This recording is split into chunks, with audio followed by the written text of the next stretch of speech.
Buenos días, hermanos. Es un gusto estar nuevamente meditando en el libro de Juan, que hemos estado ya estudiando hace algunas semanas, la primera carta.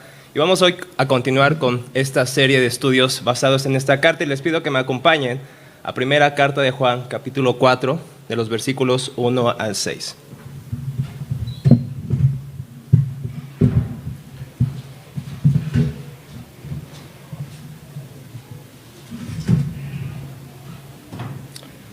Primera de Juan, capítulo 4, versículos 1 al 6.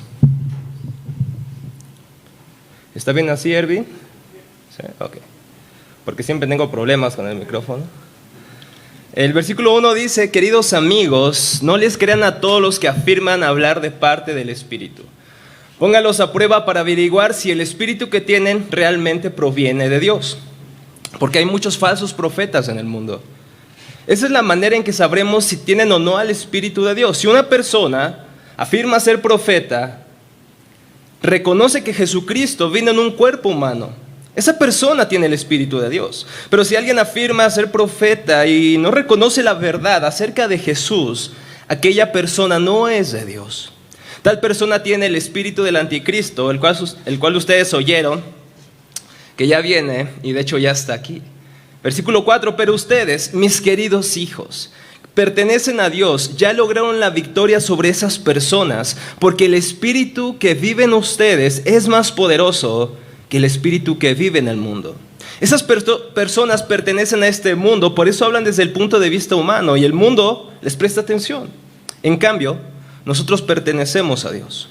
Y los que conocen a Dios nos prestan atención. Como ellos no pertenecen a Dios, no nos prestan atención. Así es como sabemos si alguien tiene el espíritu de verdad o el espíritu del engaño. Oremos, hermanos.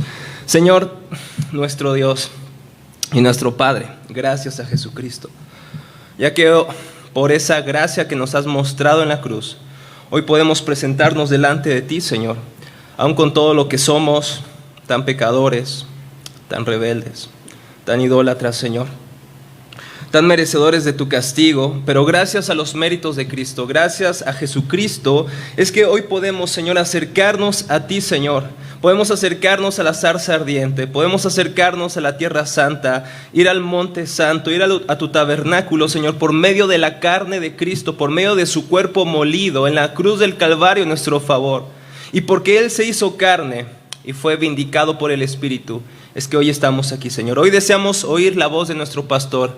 Hoy deseamos oír que tu palabra, Señor, hable en lo profundo de nuestros corazones, Padre, que seas tú, Señor, hablando otra vez en este sermón, a pesar del predicador, a pesar de sus limitaciones, deficiencias, Señor.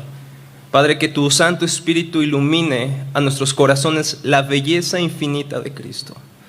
Permítenos que al oír esta enseñanza, Señor, no solamente nuestras mentes sean informadas, sino que nuestros corazones sean transformados con el poder de tu verdad, que solamente, Padre, tu palabra sea expuesta para tu gloria y para el bien de la iglesia. Te lo pedimos en Cristo Jesús, nuestro Señor. Amén. Mis hermanos, en este texto que acabamos de leer, tenemos que entender algunas cuestiones antes de estudiar o de exponer este texto. Tenemos que pensar en la iglesia de los primeros siglos, en la iglesia primitiva. En esta época de la iglesia primitiva, como ha sucedido quizá en todas las generaciones, ha estado llena de controversias, de herejías, de conflictos, polémicas y también de muchas burlas en contra de nuestra fe. Eso no es algo nuevo, no es algo que está sucediendo en nuestros días, es algo que viene desde los inicios de la misma iglesia. Algunos acusaban a los cristianos, por ejemplo, de que eran anarquistas, de que eran sediciosos. ¿Por qué? Porque no adoraban al César, como si adoraban a Jesucristo. Ellos decían, no podemos adorar a César y declarar que Él es Dios, solamente tenemos un Dios trino, Dios Padre, Dios Hijo y Dios Espíritu Santo. Llamaban rebeldes por eso. También les llamaron ateos. No sé si lo pueden creer eso. Pero había muchos dioses en la época romana y a los cristianos les decían, miren, tienen que adorar estos dioses si quieren llevar la paz con nosotros.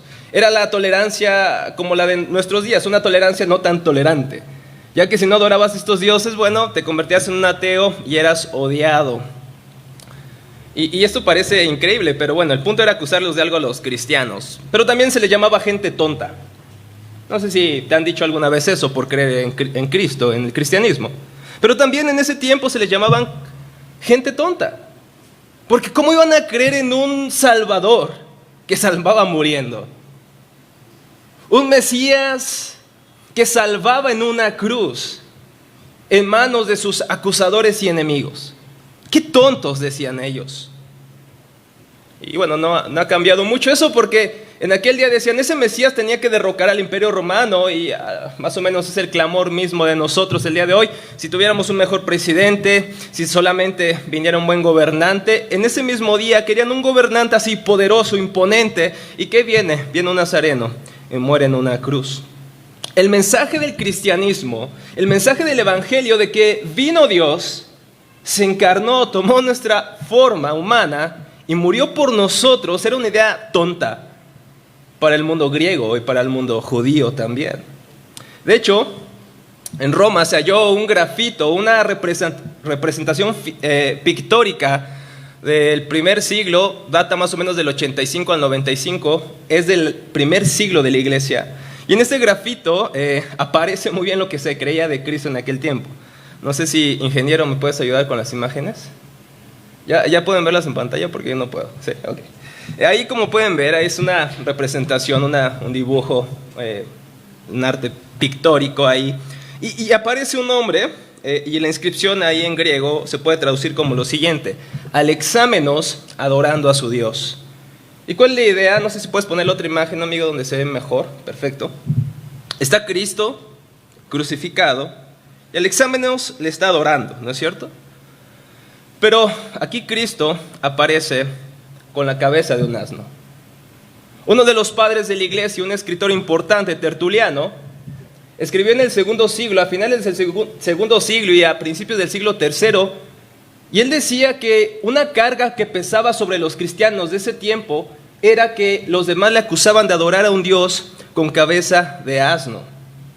Y no solamente había estas burlas en contra del cristianismo, también había muchas herejías, muchas cosas que se decían en contra del verdadero cristianismo, en contra del verdadero evangelio por parte de algunos grupos religiosos, pero también que de alguna manera mezclaban su filosofía, una rama de la filosofía griega con el cristianismo, incluso con el sincretismo del Medio Oriente, con las artes mágicas y demás, y surgían todo este tipo de herejías, pero especialmente la iglesia, en todo su cuerpo de doctrinas, era atacado en un frente principal: la cabeza.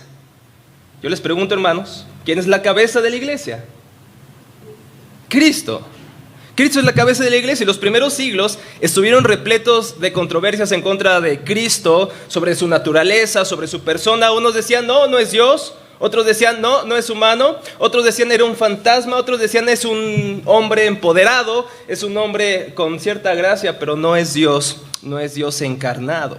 Por lo menos, hermanos, 4 siglos de nuestra iglesia estuvieron cargados en contra de Cristo de diferentes herejías, y déjame decirte que estas herejías no provenían de afuera. La mayoría de herejías surgían dentro de las mismas iglesias. Por eso es que leíamos semanas antes, 1 de Juan, cuando hablaba de que muchos anticristos, muchos aquellos que hablaban en contra de Cristo, ya habían salido de la iglesia, y salieron de la iglesia para demostrar que ¿qué? Que no eran de quién, de nosotros. Y esto era algo que literalmente estaba ahogando la fe de muchos. Algunos negaban, como dije, su divinidad. Algunos pensaban, y sobre todo estas personas que se enfrentan en la primera carta de Juan, estas personas negaban la divinidad de Cristo. Ellos dijeron que no podía ser Dios, que más bien era una especie de fantasma que poseyó un cuerpo humano. Algunos piensan que Cristo, Dios, vino en el cuerpo de Jesús en su bautismo, y que Jesús, un hombre común y corriente, fue poseído por Cristo, pero en la crucifixión abandonó a ese Jesús. Algunos decían, como he dicho, que tampoco era humano, que no era Dios. Y uno y otros estaban realmente contradiciendo la enseñanza del evangelio. Y por eso es que surge el credo de los apóstoles. ¿Saben qué es ese credo? Que recitamos cada vez que tomamos la Santa Cena. Surgió por la necesidad imperante de que en la iglesia del primer siglo estaban atacando el evangelio desde la misma raíz. Ahora, yo sé que te estás preguntando, ¿esto qué tiene que ver conmigo? Si ya pasó tanto tiempo, ¿por qué recitar el credo de los apóstoles? ¿Por qué no mejor antes de tomar la Santa Cena pues cantamos una canción de Jesús Adrián, ¿no? Algo más moderno, una de Hills o no sé. ¿Por qué recitar el credo de los apóstoles? Y precisamente es por eso que hoy vamos a ver el texto, vamos a estudiar este texto de primera carta de Juan, versículo 1 al 16. Y quisiera que tomaras nota de la relevancia, hermanos, de este texto, no solamente para los días de la iglesia primitiva, sino para nuestros propios días. Este texto tiene algo que decirnos, pues como dijo Martín Lutero, la Biblia no es ni antigua ni moderna, es eterna. Por lo tanto, tiene algo que decirnos. Quiero que pensemos esta mañana en 3 ideas fundamentales que podemos ver en este texto. 3 ideas fundamentales que vamos a estar abordando a lo largo de este sermón. Número 1, una enseñanza destructiva. Una enseñanza destructiva. Número 2, una prueba definitiva. Y número 3, una victoria absoluta. A este sermón le titulé, ¿tienes ahí el título, Irving? Bueno, ese no es, porque se lo cambié. Más que una mera confesión. Más que una mera confesión. Pero también es una victoria definitiva y absoluta. Y quiero que piensen alrededor de esta idea. ¿Qué hay detrás de atacar la persona de Cristo?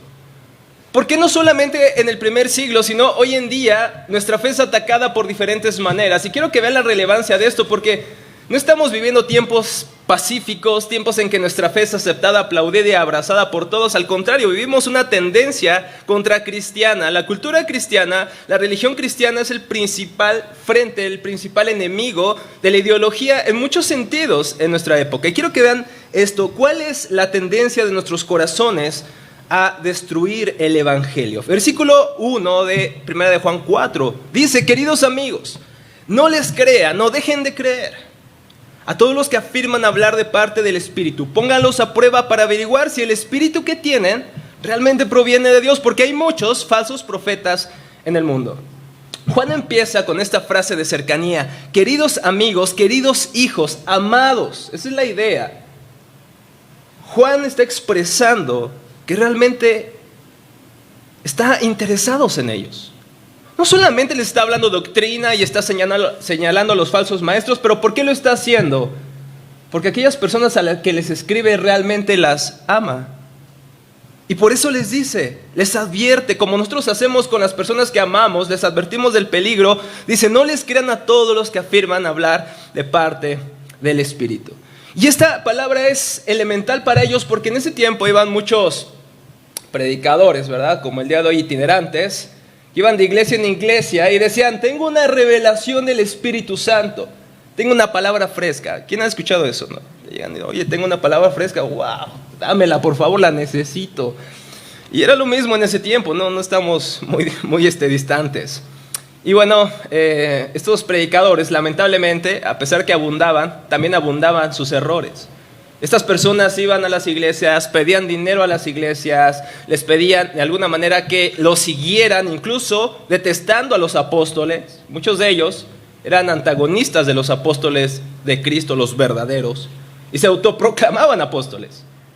Y se autoproclamaban la voz misma de Dios. Iban de iglesia en iglesia, y dice Juan, a estas personas pruébenlos en el ácido de la verdad, así como el metalúrgico tiene que pasar los metales por este ácido para ver si son verdaderos. Dice Juan, realmente ustedes deben hacer lo mismo. Y esto es muy importante, pongan a prueba, en otras palabras, verifiquen esta enseñanza, pongan a prueba esta enseñanza, porque no solamente la deben de creer por creer o abrazar por abrazar. Y esto es muy importante para nosotros el día de hoy, donde vivimos en un mundo relativista, ¿no es cierto? ¿Qué es ser relativista? Sam tiene la verdad de J.K. Chesterton. Yo creo en C.S. Lewis. Yo creo que sí, el pecado es pecado. Pero yo pienso que no es pecado, realmente es una enfermedad, es algo. Esa es tu verdad, esa es mi verdad. Yo creo en Dios, yo creo en Buda, no hay problema. Si te funciona a ti, está buenísimo, ¿no? Y ese es el mundo en que vivimos, cada quien tiene su verdad, pero algo sucede también. Cuando una persona reclama que tiene la verdad y nosotros le decimos, ¿sabes qué? Creo que deberías revisar esa enseñanza. ¿Qué nos dicen? Retrógrada, intolerante. Digo, brother, te estoy diciendo mi opinión, ese es mi argumento. Que tú lo creas o no, no es mi problema, pero no por eso soy una persona opresiva. Pero es el mundo donde vivimos. Tenemos casi que aceptar, abrazar las verdades de otros según ellos. Ya no podemos diferir con nadie. Esta nueva tolerancia de nuestro mundo, que es realmente absolutismo, es autoritarismo. Ya no podemos decir, no creo en eso. Oye, el cristianismo tiene esta respuesta a la familia, al sexo, al trabajo, a estas áreas. No sé, no, es que el cristianismo es retrógrado. Entonces, bueno, ¿vamos a escuchar o no vamos a escuchar otros frentes? Pero ya no podemos decir nada. Por ejemplo, la exitosa escritora J.K. Rowling, ¿saben de quién me refiero? La escritora de quién, Rock, dilo con pasión, de Harry Potter, muy bien. Y bueno, esta película, estos libros fueron llevados a la pantalla grande que, por cierto, mi esposa ya me hizo ver. 8 películas, ¿no, amigo? 8 películas. Y bueno, esta escritora, de verdad, tiene mucha aceptación, o tenía mucha aceptación, hasta que escribió lo siguiente. Unas activistas del movimiento pro las mujeres, según ellas, trans, el movimiento trans, una mujer estudiada dijo, no, es que una mujer es mujer y un hombre es un hombre, la biología lo dice, por eso llevaron a que esta mujer renunciara a su trabajo. Rowling escribió pues un poco indignada, y Rowling no es cristiana, quiero que noten esto, Rowling no es cristiana.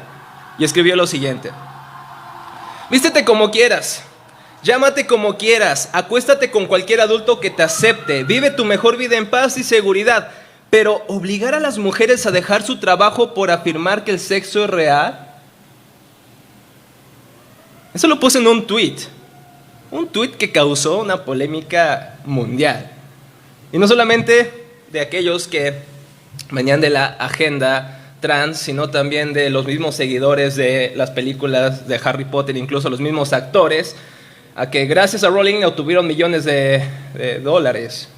Sin embargo, de pasar a ser una increíble escritora, por decir algo que a la agenda cultural no le pareció, ahora es odiada y hasta censurada. ¿Realmente vivimos en un mundo tolerante? ¿Qué piensan? Vivimos en un mundo donde dice, sí, expresen lo que quieran, ¿no? Realmente vivimos en un autoritarismo ideológico. Si no estás de acuerdo conmigo, si no estás de acuerdo con esta agenda, entonces no puedes ser una buena persona. Y no solamente los ataques vienen de fuera, la mayoría vienen dentro de la iglesia.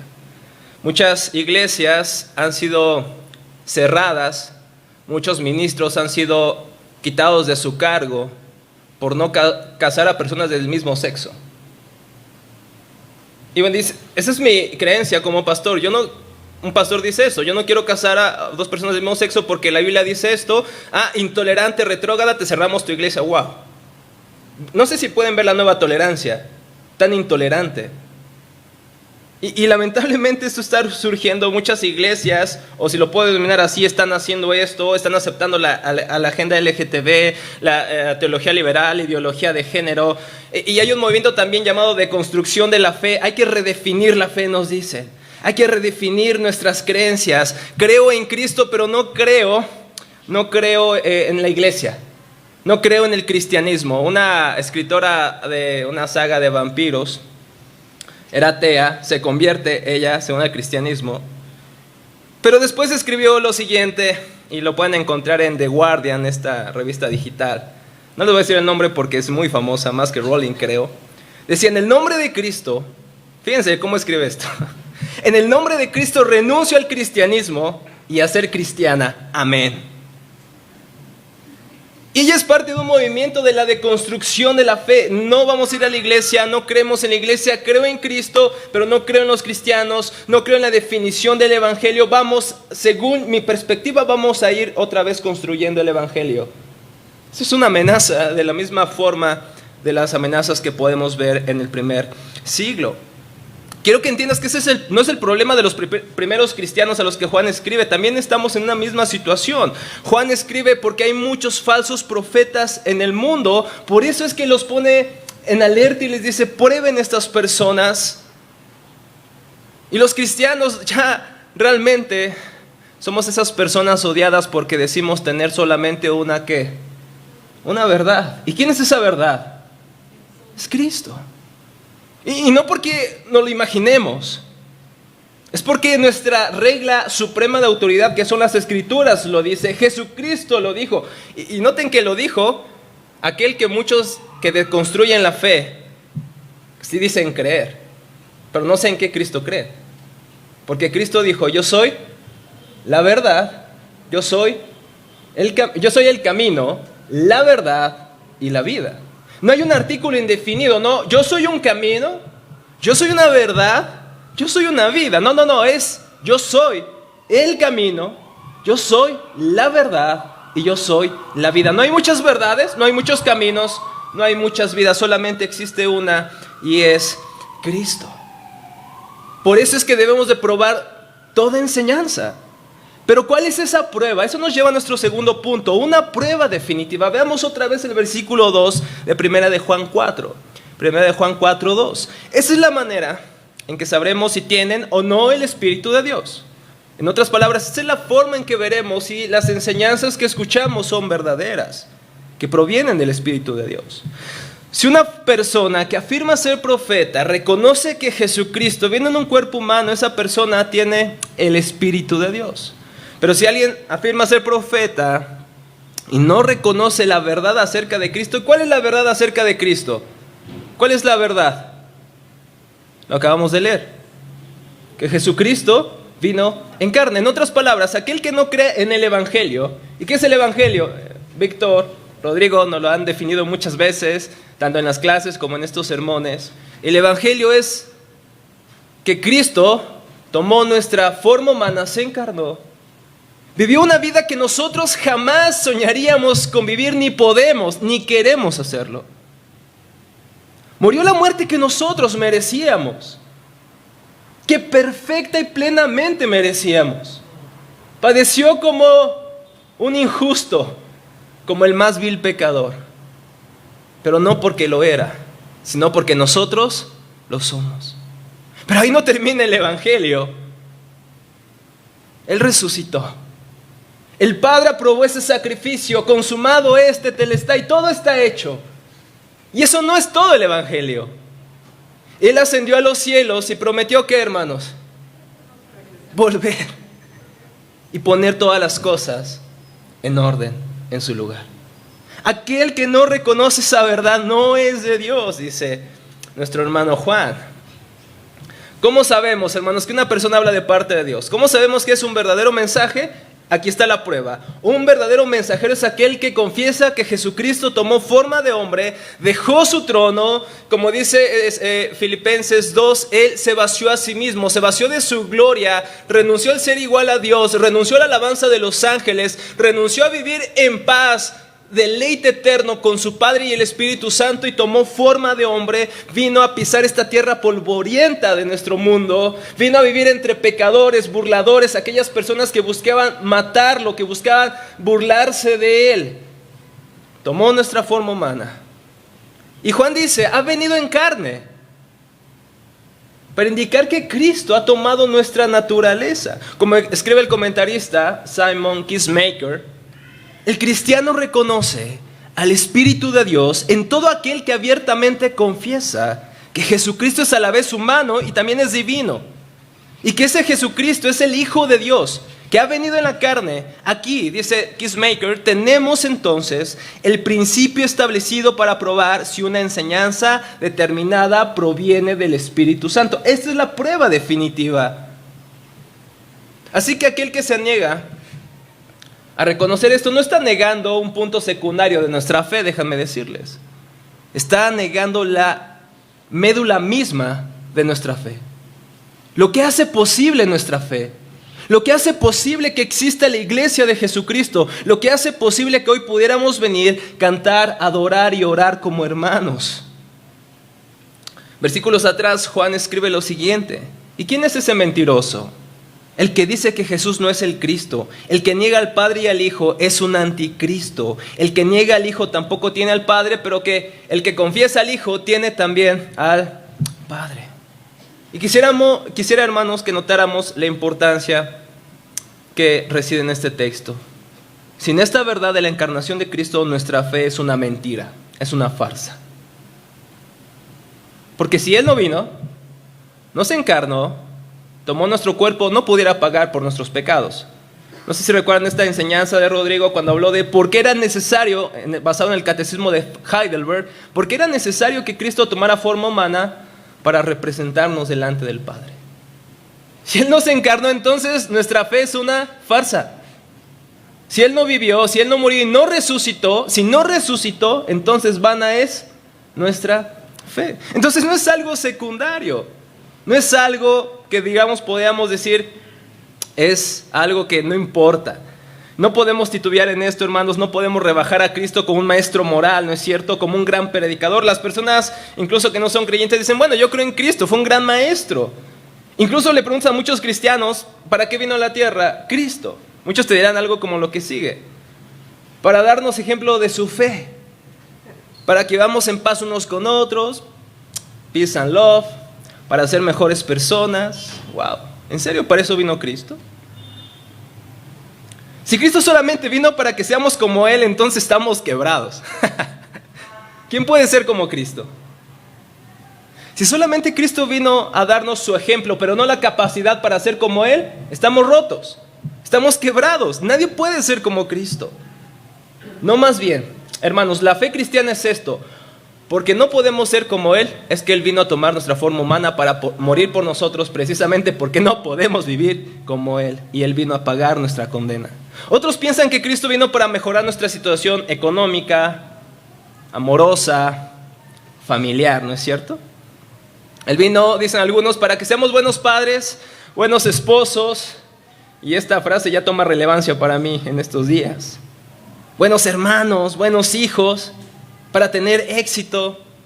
Dice, para eso vino Cristo. ¿Cuántos dicen amén, hermanos? ¿No vino para eso Cristo? Bueno, a veces creemos que sí. Y en este sentido Cristo ya no es valorado por lo que Él es, sino por lo que puede darnos. Ahora Cristo ya no es el Señor a quien debemos rendirle nuestras vidas, sino que es como este mago de la lámpara que sirve a nuestros deseos, a nuestra voluntad y tiene que hacer lo que nosotros le digamos. Hoy has visto Jesús como un accesorio más dentro de nuestro cajón de joyería espiritual. Buda, ¿qué más? A ver, hermanos, los horóscopos, ¿qué otra cosa? ¿Cuál? Alá, ¿qué otra cosa? La virgencita, la niña, ¿verdad? ¿Cómo le llaman? La flaquita, o no sé cómo le diga. Ahora Cristo es parte de esa joyería, de ese cajón de nuestra espiritualidad. Cristo ahora es tomado como un amuleto de buena suerte, ¿no es cierto? Para que vibremos altísimo, pues ponemos el Salmo 91 afuera en nuestras Biblias, ahí en nuestra sala, ¿verdad? Pero eso, hermanos, no implica que creamos el Evangelio. Porque todas estas visiones de Cristo no pueden resolver nuestro mayor problema. ¿Y cuál es? Nuestro pecado. Ese es nuestro mayor problema. No es una relación amorosa, no es mejor economía, no es un mejor presidente, no es un mejor vibra. Lo que Cristo vino a salvarnos es de nuestro problema mayor, que es nuestro pecado.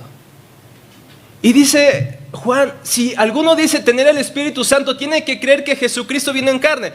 Eso es una idea muy importante. ¿Por qué alguien que tenga el Espíritu Santo tiene que reconocer que Cristo vino en carne? Porque solamente el Espíritu Santo nos hace ver que tenemos necesidad de Cristo.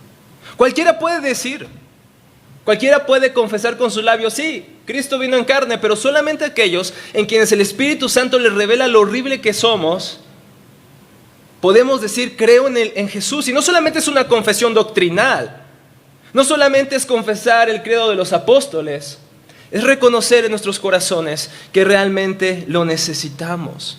Solamente aquellos que hemos nacido de nuevo podemos decir, necesito al Cristo encarnado. Cualquiera puede recitar esto, pero solamente aquellos en quienes el Espíritu Santo ha hecho su obra en sus corazones pueden reconocer a Cristo. ¿No es cierto? Sin su obra, jamás reconoceríamos a Cristo. Por eso eres cristiano. Hay una pregunta que yo creo que ya es la pregunta predilecta de Víctor, ¿no? ¿Cuál es la pregunta predilecta de Víctor? ¿Quién quería ser cristiano antes de ser cristiano? ¿Y por qué eres cristiano? Ya deberías memorizar esta pregunta. Yo creo que ya escribirla ahí en tu Biblia, no sé. Pero es que nadie. Es que íbamos en contra de Dios, es que no deseamos a Dios. Y si hoy podemos reconocer a Cristo, es por la sencilla razón que el Espíritu Santo nos ha hecho nacer de nuevo. El que cree en la encarnación de Cristo no solamente cree en un fundamento doctrinal, cree en la verdad solamente que le puede salvar. Y quizá ha de estar alguien de aquí o no estar viendo a alguien que diga, bueno, la verdad es que eso que dice Rafa está muy elevado. La verdad es que eso es muy fanático. Yo no creo en esas cosas. Realmente yo no soy como esas personas que van los domingos a la iglesia, cantan a Jesús. Dicen esas personas, yo no tengo religión. ¿No es cierto? ¿No te has encontrado con alguien así? Yo huyo de la religión. Yo vivo en un mundo secular, yo soy un secular. Y dicen ellos, yo soy irreligioso. Y déjame decirte algo. No es que seas irreligioso porque has renunciado al cristianismo o reconocer a Cristo, sino que has cambiado de Dios. Como dijo el poeta, novelista y periodista inglés, ¿quién sabe? Chesterton, amén, hermano. Dijo, cuando el hombre deja de adorar a Dios, no es que permanezca sin adorar nada, sino que adora cualquier otra cosa, ¿no es cierto? Aquel que renuncia a Dios, aquel que dice yo quiero darle la espalda a Cristo, no es que deje de adorar algo, sino que inmediatamente nuestros corazones le pasan a dar su lealtad a cualquier otra cosa. El secularismo, esta idea de que un mundo sin Dios es mejor, no es que no adore a ningún Dios, sino que ha renunciado al Dios de las Escrituras para adorar a cualquier otra cosa, como la razón, la ciencia, el mismo ser humano, el amor, por ejemplo. El amor quizá es tu Dios actual. Este deseo de tener una relación sentimental para aliviar la miseria de mi soledad. Puedes renunciar a Cristo, pero al mismo tiempo estar clamando por esa persona que por fin me haga feliz. O quizá puede ser una carrera profesional, puede ser tu estatus económico, un trabajo. Si tan solo tuviera ese trabajo, decimos, si tan solo tuviera ese puesto, aunque pudiera pasar por encima de esas personas, yo lo haría con tal de tener el éxito que deseo. Y es así que, hermanos, que incluso el éxito profesional, una pareja, una relación puede volverse nuestros dioses. Pero déjame decirte algo. Aunque estamos dispuestos a dar nuestra vida por estos dioses, porque aunque ya no venimos a la iglesia, ya no hacemos sacrificios como los judíos, ¿verdad? Pero todos los días sacrificamos cosas por esos dioses nuevos. Y déjame decirte algo, esos dioses nuevos no pueden satisfacerte. Esas cosas fueron creadas para apuntarte al único que puede hacerlo, al único que puede satisfacer verdaderamente nuestros corazones, pero nos contentamos con muy poco. Como dijo el escritor de Narnia, C.S. Lewis, somos criaturas asustadizas que pierden el tiempo con la bebida, el sexo y la ambición cuando se nos está ofreciendo una alegría infinita en el Evangelio. Como un niño ignorante que quiere seguir jugando con el barro en los suburbios porque no puede imaginar lo que significa el ofrecimiento de unas vacaciones junto al mar, nos quedamos contentos con demasiada felicidad. Fin de la cita. Yo te pregunto esta mañana, ¿seguirás adorando estos dioses que realmente no pueden satisfacerte? Que aunque prometen hacerlo una y otra vez, has sacrificado tu tiempo, a tu familia, tu vida misma, tu energía misma, y aún así no te pueden dar lo que tanto buscas. ¿Seguirás confiando en esos dioses esta mañana, esta tarde? ¿O te arrojarás por la fe a aquel, el único que puede saciarte? Aquel que estando saciado completamente y eternamente en la eternidad, deseó tomar tu cuerpo, un cuerpo humano, a eso me refiero, tomar en un sentido nuestras debilidades. Él fue tentado en todo, pero nunca pecó. Él dejó totalmente una vida satisfactoria en la eternidad para que tú, que eres un ser insatisfecho, que no puede ser llenado, no puede ser llenado a plenitud en tu corazón en esta tierra, Él vino para ser abandonado en la cruz por su Padre por un momento a causa de nuestro pecado, para que nosotros jamás fuéramos abandonados por Él y fuéramos satisfechos para siempre. Cristiano, ¿seguirás confiando en tus dioses, en tus ídolos? Porque aunque podamos confesar el credo de los apóstoles todos los días de memoria, si quieren en latín y en griego, aún así tenemos que reconocer que también en nuestros corazones existen estos ídolos. Puede ser nuestros hijos, nuestro ministerio, nuestra inteligencia, nuestros trabajos, nuestra pareja, nuestro matrimonio, cuántas cosas podemos decir. Yo creo en el Cristo encarnado, yo soy un cristiano ortodoxo, yo soy presbiteriano de presbiterianos, de tradición reformada. Yo no soy como esos falsos maestros, porque es muy fácil ver este texto, inmediatamente enfocarse en quiénes, en aquellos que son abiertamente falsos maestros. Pero déjame decirte que no necesitas ser un falso maestro para todos los días con tus acciones negar la encarnación de Cristo. No necesitas ser un falso maestro, no necesitas pertenecer a la agenda LGTB, no necesitas pertenecer a la teología liberal, no, lo que necesitas simplemente es revisar tu corazón día a día y cómo tomas decisiones como si el Cristo encarnado jamás hubiera venido a esta tierra. ¿No es cierto? Podemos pensar en los demás, pero con nuestros actos podemos estar rechazando aquello que nosotros decimos creer. Tenemos que reconocer que estamos rotos y perdidos. Y es por eso que Cristo vino, para lidiar con nuestro problema mayor. Y por último, hermanos, nuestro tercer punto, una victoria absoluta. Versículo 4 de 1 de Juan 4. Pero ustedes, mis queridos hijos, pertenecen a Dios. Ya lograron la victoria sobre esas personas porque el Espíritu vive en ustedes. Es más poderoso que el Espíritu que vive en el mundo. Esas personas pertenecen a este mundo, por eso hablan desde el punto de vista humano y el mundo les presta atención. En cambio, nosotros pertenecemos a Dios y los que conocen a Dios nos prestan atención. Fíjense cómo termina en esta sección Juan. Queridos hijos, amados, ustedes pertenecen a Dios. Sí, viven en un mundo rodeado de falsos maestros. Viven en un mundo rodeado de burladores de su fe. Viven en un mundo donde se amenaza destruir el cristianismo. Sin embargo, recuerden algo. Ustedes pertenecen a Dios. Hoy muchos estamos preocupados por las ideologías, ¿no es cierto? Escribimos en nuestras redes sociales en contra de estas ideologías, escribimos ensayos, tenemos debates y tenemos pláticas con estas personas y estamos tan preocupados como si fuéramos los mesías de este mundo, ¿no es cierto? Queremos convencer a todos. Y es claro, debemos hacer frente a estas personas. Creemos que nuestra fe es una fe lógica, argumentativa, una fe que en vez de estar alejada de la ciencia, de la biología y de otras áreas, el cristianismo está arraigado profundamente en la verdad, porque si es la verdad, entonces debe de ser compatible, lógico. Pero nuestros corazones realmente, por rechazar a Dios, luchamos contra esas verdades. Y está bien, hermanos, que rechacemos eso, que argumentemos eso, hermanos, pero nos haría bien recordar esto. ¿Qué es lo que dice Juan? Ya logramos la victoria, ya hemos vencido. El tiempo que utiliza Pablo para decir ya tenemos la victoria, ya hemos vencido, es un tiempo que nos indica algo que sucedió en el pasado, pero que continúa en el presente. Esa victoria ya obtuvo lugar algún día. Y no fue cuando entraste a Facebook y debatiste con ese ateo, agnóstico, no, ese día no fue la victoria. La victoria tuvo lugar en la cruz del Calvario. Es ahí donde Cristo deshizo los poderes del diablo. Es ahí donde Cristo deshizo toda ideología, todo pensamiento que se opone a Dios. Aún más, es ahí donde Cristo terminó con tu problema mayor, que es tu propio pecado. Decía este pensador cristiano, Francis Schaeffer, en medio de tantas ideologías, dice Francis, nos haría bien recordar esto. Cual sea el pensamiento del hombre, cual sea la ideología del hombre, nos haría bien recordar que ese hombre está en el universo de Dios.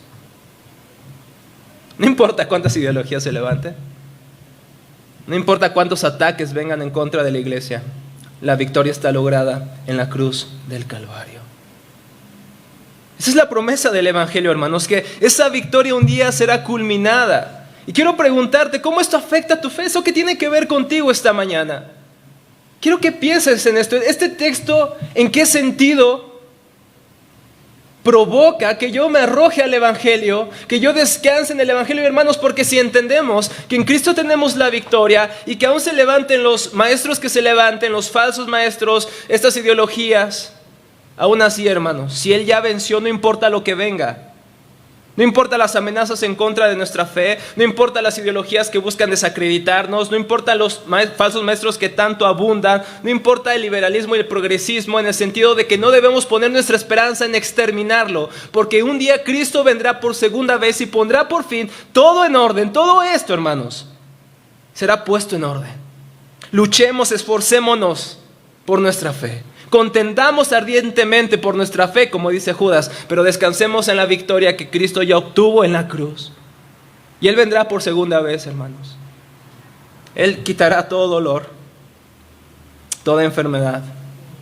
No más muerte, no más decepción, no más desilusión, no más pecado, no más idolatría. Juan escribe, en los próximos sermones veremos ese texto.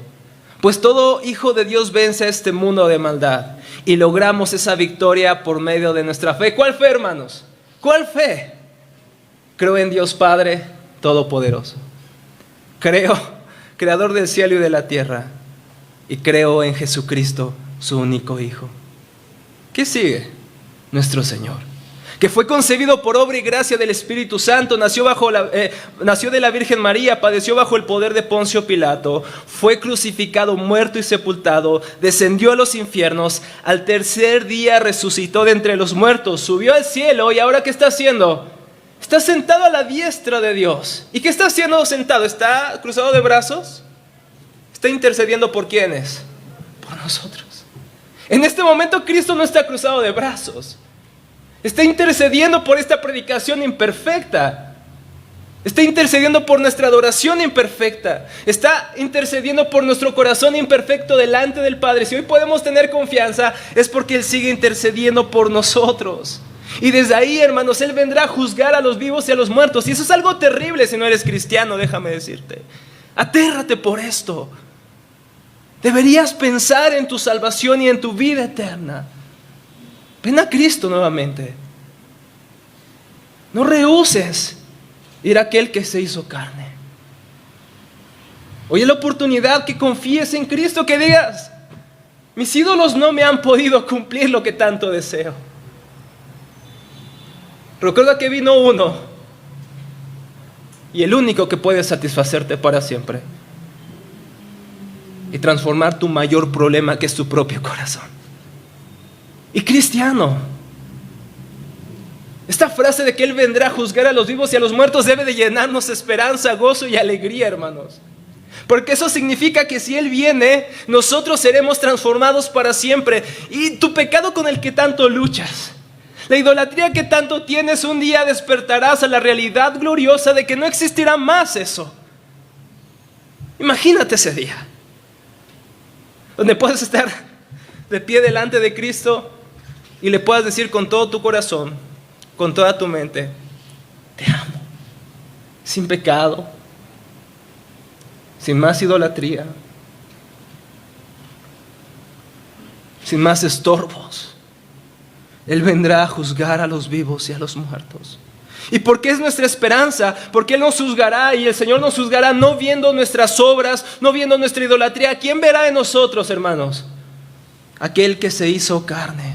Y por último, creo en el Espíritu Santo, la Santa Iglesia Universal, la comunión de los santos, el perdón de los pecados, la resurrección de la carne y la vida perdurable. Amén. Esa es nuestra fe. Y esa fe ha vencido al mundo. Que el Señor ponga otra vez en nuestro corazón la esperanza del Evangelio esta mañana. Señor, te damos muchas gracias, Padre, por tu hermosa palabra, Señor. Aquí está tu iglesia delante de ti, Señor.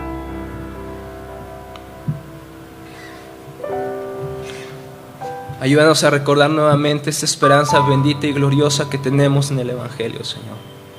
Solamente tú conoces la condición de nuestros corazones. Tú sabes cuáles son nuestras luchas. Tú sabes cuáles son nuestros temores. Tú sabes cuáles son nuestros ídolos, Señor. Padre, y aquí no estamos delante de ti confiando, Señor, en que hemos cumplido la ley o que podemos presentarnos porque somos personas perfectamente obedientes, Señor. Descansamos en la realidad gloriosa del Evangelio. Te damos muchas gracias por eso, Señor. Porque existe algo mucho más grande de lo que podamos imaginar. Nuestra fe es gloriosa porque tú eres glorioso. Nuestra fe es salvadora porque tú eres un Salvador. Y nuestra fe es victoriosa porque tú has vencido para siempre al mundo, al diablo y nuestro pecado, Señor. A ti sea la gloria por los siglos de los siglos. Amén.